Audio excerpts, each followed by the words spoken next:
Disclaimer, we cannot guarantee that all undergrads give good career advice. Don't just go up to the first undergrad you see in your lab and ask them, tell me, what should I do with my Your life? mileage may vary. Welcome to Hello PhD, a podcast for scientists and the people who love them. Today on the show, we give you insider tips on landing a job in management consulting. Stay with us. That'll be $1 million, please. $2 million this week.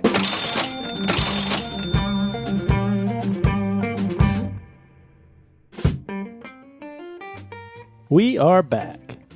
This is Hello PhD, episode 37. I'm Joshua Hall. And I'm Daniel Arneman. And we'll discuss the human side of science and life in the lab. I changed my inflection a little bit this week, Dan, just to keep people on their toes. Always reinventing. You are a Renaissance man. How was your week, Dan? It was a great week. How was yours? It was great. I'm really enjoying this return of spring weather. Everything is blooming. There's flowers on everything. Yeah, I actually heard this was the warmest winter on record in the United States. I read an article about the America without a winter this year. You know, a few weeks ago, I went to Pennsylvania through Detroit, and I left here. It was warm. We weren't wearing coats, and I landed there, and it was snowing. I was so mad. But I grew up there, so I should be used to it by now. You don't miss it? I like a little bit of snow. Actually, yeah, I like it at Christmas. Yeah, that's true. I can deal with one or two snows in the 6-inch range that then go away because it becomes 60 degrees again within like a couple days. Yeah, I think it's the length of the winter that matters. And I do miss skiing, but anyways, I was up in near the Great Lakes. Does that mean anything to you, Josh? Wow, that is an impressive segue into our beer this week. Oh, really? Yeah, it's amazing you said that. Oh, wow. I'm really glad that came up. It's like we planned this stuff. We are drinking a beer from Great Lakes Brewing Company. Wow. What a coincidence. Well, I'm extra excited, too, about this one, Dan, because this is our first Ohio beer, I think, that we've had on the show. Ooh, I'll have to check the records. Yeah, this is from Cleveland, Ohio, Great Lakes Brewing Company, and this is the Edmund Fitzgerald Porter. I have been to Cleveland many a time. So, Dan, you grew up around the Great Lakes. Which Great Lake did you grow up near? Lake Erie, and Cleveland is on Lake Erie, right? I don't know. Let's find out. I did not grow up near the Great Lakes. However, Dan, are you familiar with any Great Lakes history? Does the name Edmund Fitzgerald ring a bell to you? No. Growing up near Erie, Pennsylvania, I know about Erie history, but nothing else. Well, I was curious just because of the name of this beer, and actually I read the text on the label. Robust and complex, our porter is a bittersweet tribute to the legendary freighter's fallen crew, taken too soon when the gales of November came early. So I did a little reading, Dan. So the Edmund Fitzgerald was a large Great Lakes freighter that sank in Lake Superior in November of 1975, and the entire crew of 29 sailors actually died in that shipwreck. Why are you making me sad? Well, I did, showing my ignorance, I thought Edmund Fitzgerald was like a great American poet or something, but then I started reading about it, and it's actually pretty sad. On the label, it has a 29 inscribed into the artistic rendition of the waves as a tribute to the fallen sailors. I feel like this beer tastes better with my tears in it. Thanks, Josh. Great history. Yeah, so I guess the Edmund Fitzgerald was the largest freighter at the time in the Great Lakes, and still to this day the largest that ever sank there. And following the sinking of the Edmund Fitzgerald, that led to lots of reform in maritime safety on the Great Lakes. Well, there you have it. Maritime safety, always the topic of interest to Hello PhD listeners. Yeah, it's kind of one of those things like we don't make rules until we need them, right? That is true. You have to kill 29 people before you have maritime. I'm sure it was a lot more than that. Yeah. We don't often drink porters on another topic. But it's quite good. I like it. If it was up to you, we'd have an IPA every week. No, I think it's good to change it up. And this one is nice and chocolatey. I think it's good. It's not coconutty like the last one we did, but it's not really a Mounds nice. Bar, but this is a decent porter, I think. Very good. Thank you for supplying it. Yeah, I wanted to fit this in before winter was completely behind us. Cleveland on Lake Erie, just so you know. So this is for you, Ohio listeners. Dan, this week we've got part 2 of our interview with Laura Terry, who is a management consultant with McKinsey down in Atlanta, one of the largest consulting firms in the world. I am so glad because this week we're going to hear about how she got there. I was quite intrigued last week with what management consultants do. I think it sounds like a very exciting job. Yeah, I really felt like it was a peek inside of a black box. When I would hear consulting, I would just think this was some mysterious job that didn't really mean anything. So it was really interesting to learn about what consultants actually do and how being a scientist really does fit nicely. That way of thinking fits nicely with the job of a consultant. I have come up with a new plan for shipping vaccines. I've been thinking about it this week. Dirigibles. No? Just be careful what you fill those with. Okay, fair enough. Actually, I had my own, as I pondered this week, my own strategy for this vaccine shipping dilemma. What do you got? How about instead of shipping the vaccines to the people, the vaccines being perishable, what if you ship the people to the vaccines? You have just revolutionized the industry, sir. Think about My it. hat's off to you, yeah.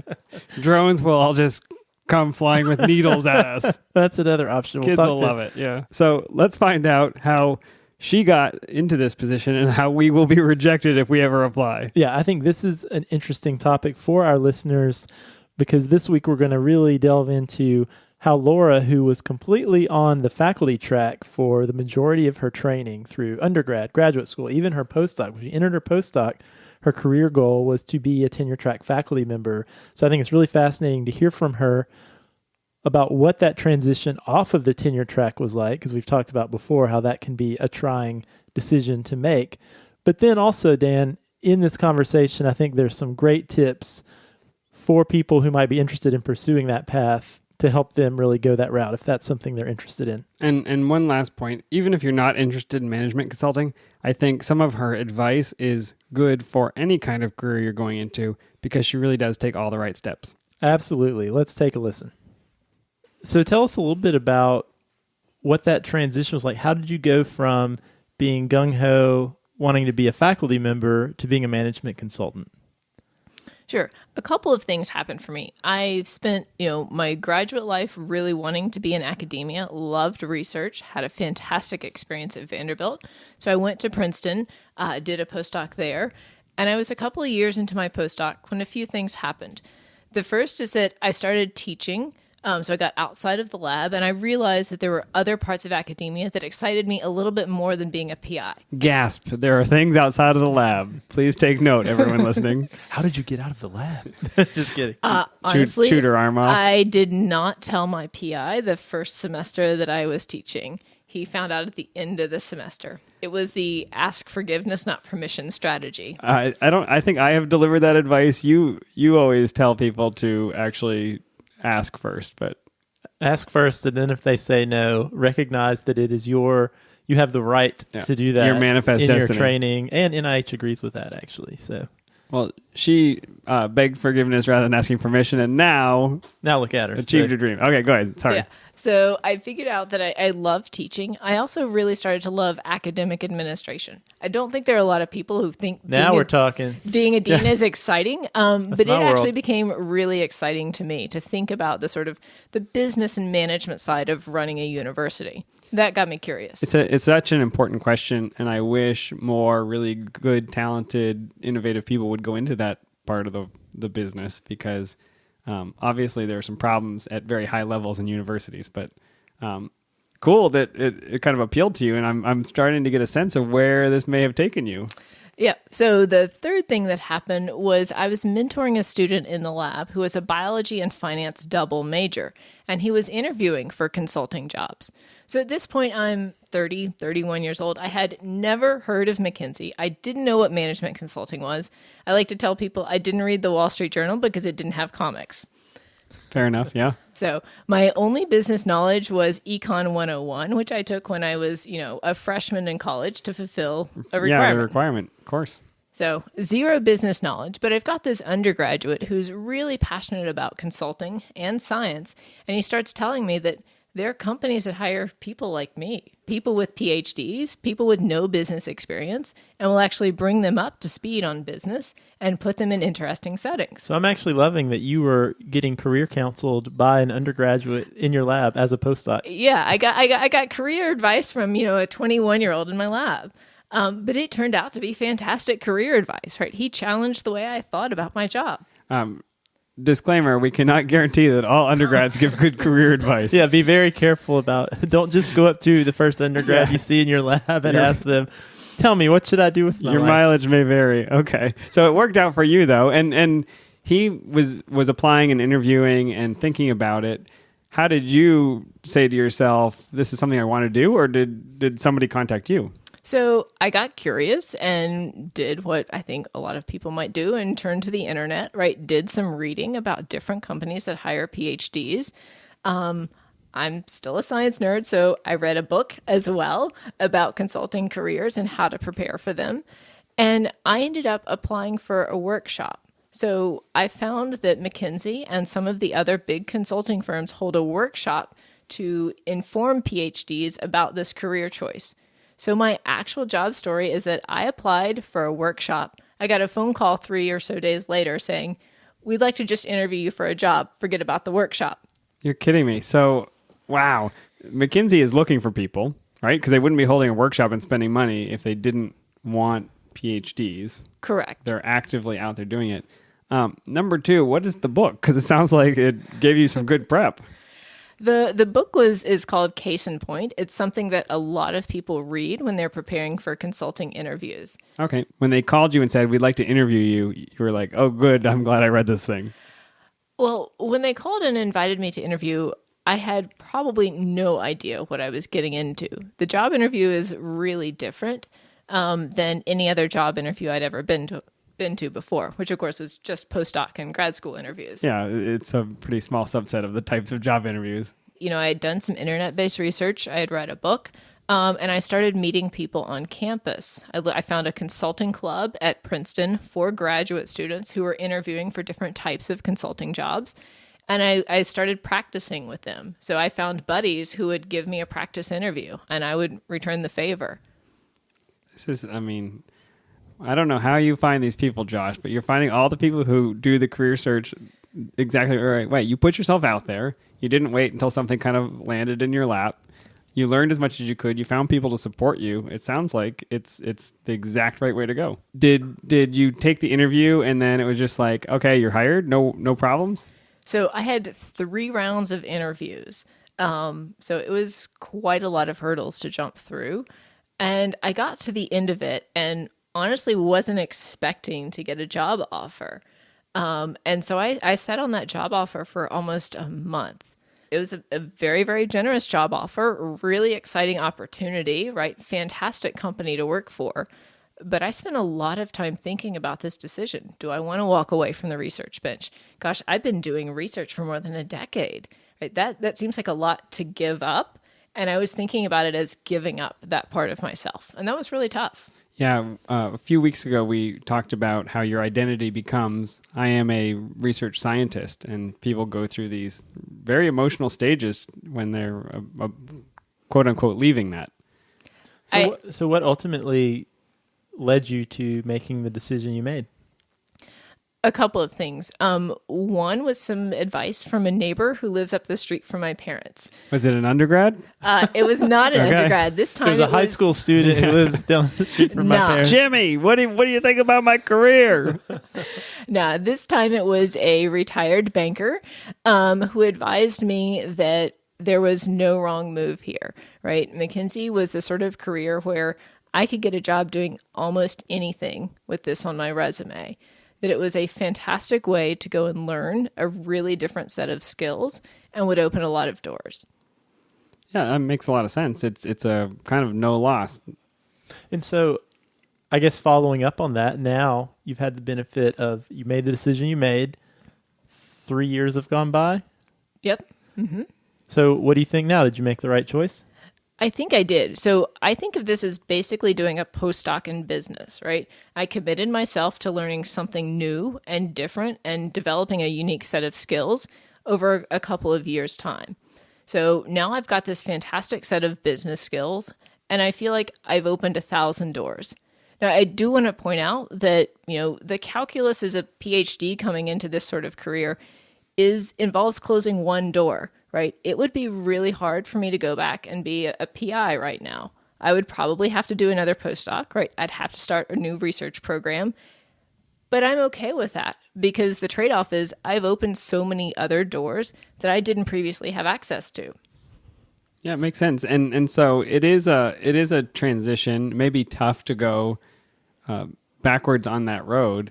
But what happens for PhDs who do consulting? Do they go on to become more business people? Do they go work at biotech companies? What happens? Or do they stay forever and do consulting? They go a variety of ways. There are definitely some who stay forever and do consulting.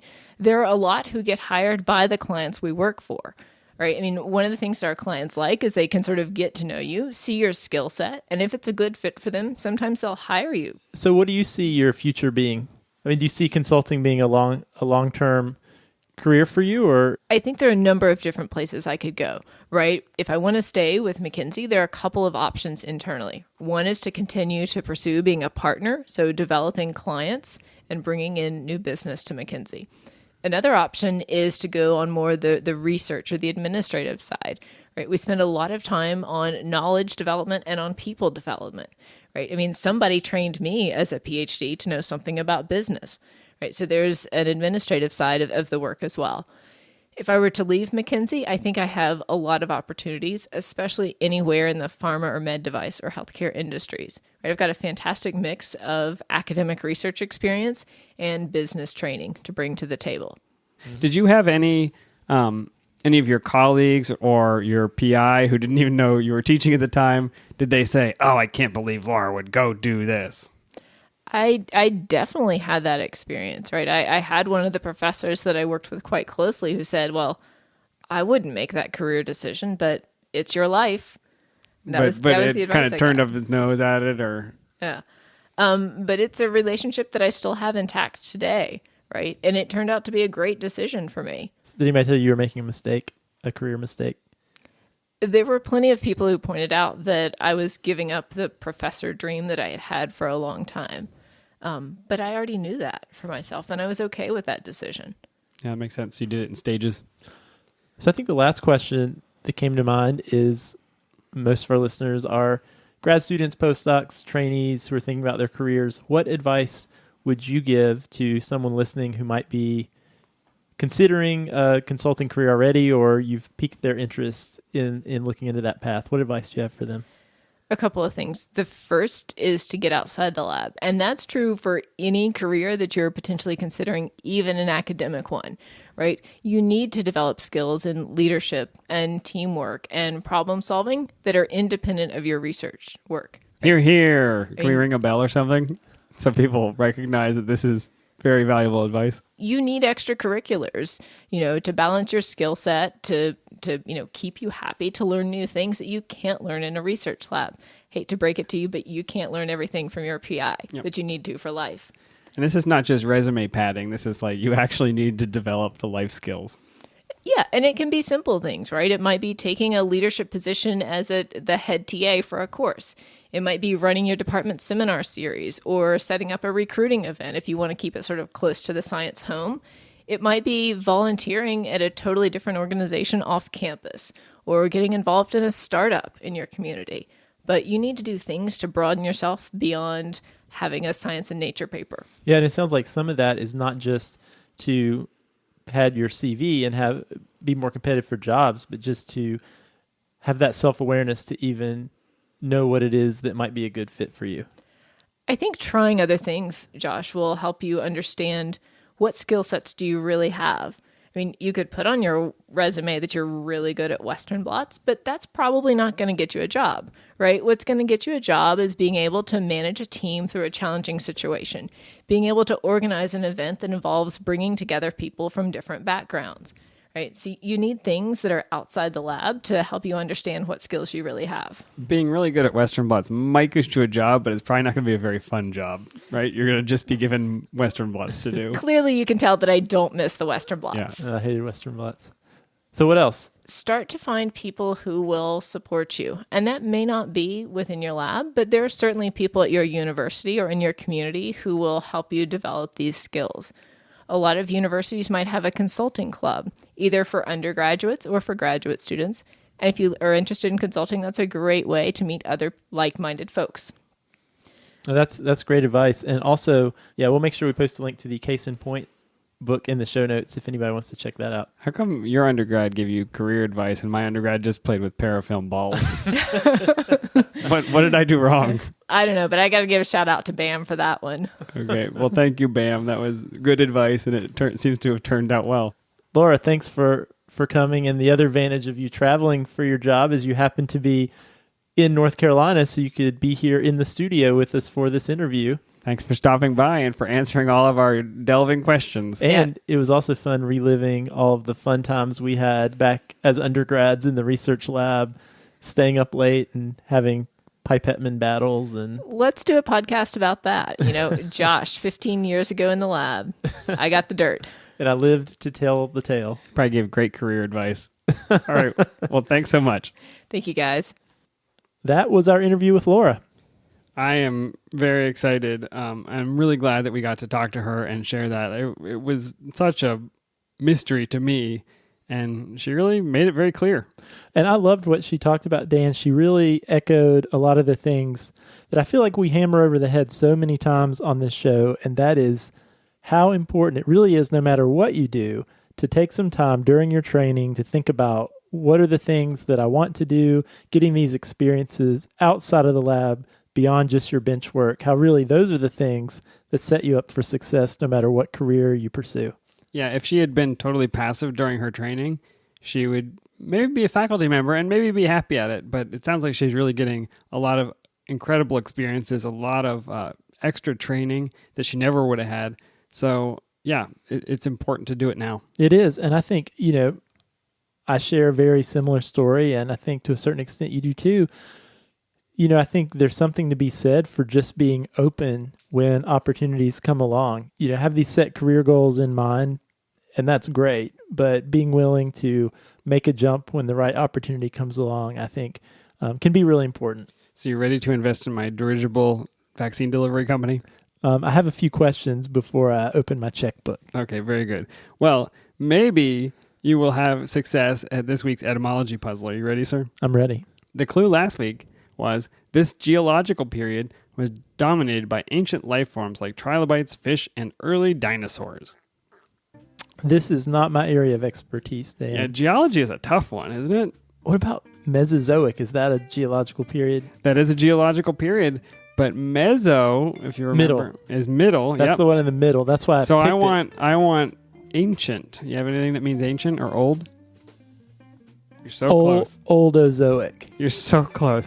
The answer was Paleozoic. So paleo meaning ancient and zoic meaning, it's the same root as zoo or animal. So animal or life. So ancient life was the clue in that week. So how does that pair with the trendy diet paleo?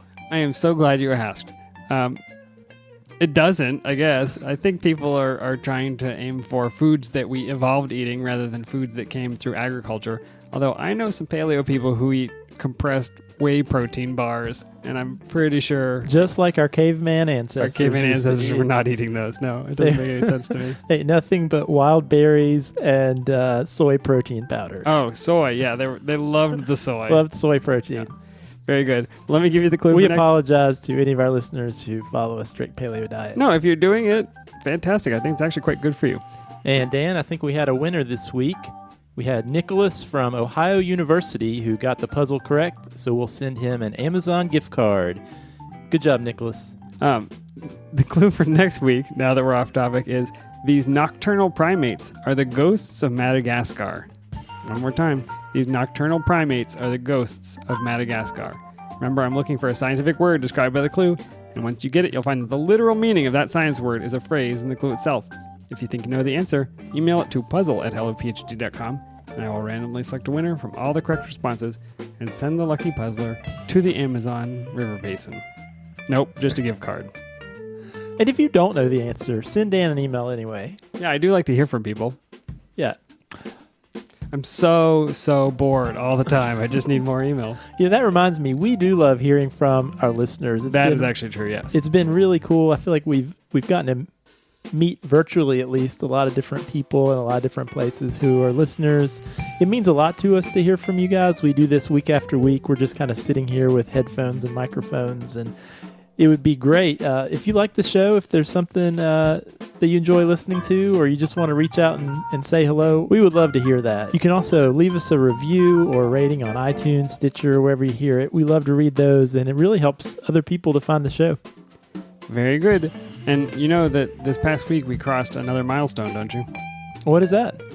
20,000 downloads. 20,000 downloads. So we know there's a few of you out there listening, although I think my mom is probably at least 10,000. Yeah, she's 19,980, but that's fine. But thank you, everybody, for listening. It's really cool to have this kind of support. We want to make this show as useful as possible for you, so if you have a topic that you'd like to hear us discuss on the show, send us an email, podcast@hellophd.com, or a tweet at hellophd, or reach out to us on the Facebook page, and we will certainly get back to you. Dan, if you're on a paleo diet, can you drink beer? I can't imagine that you would be able to. Oh, no. You poor paleo people. Maybe that means we don't have any paleo listeners. I think you're right. Too tempting. Too tempting. See you next week, Dan. See you next week.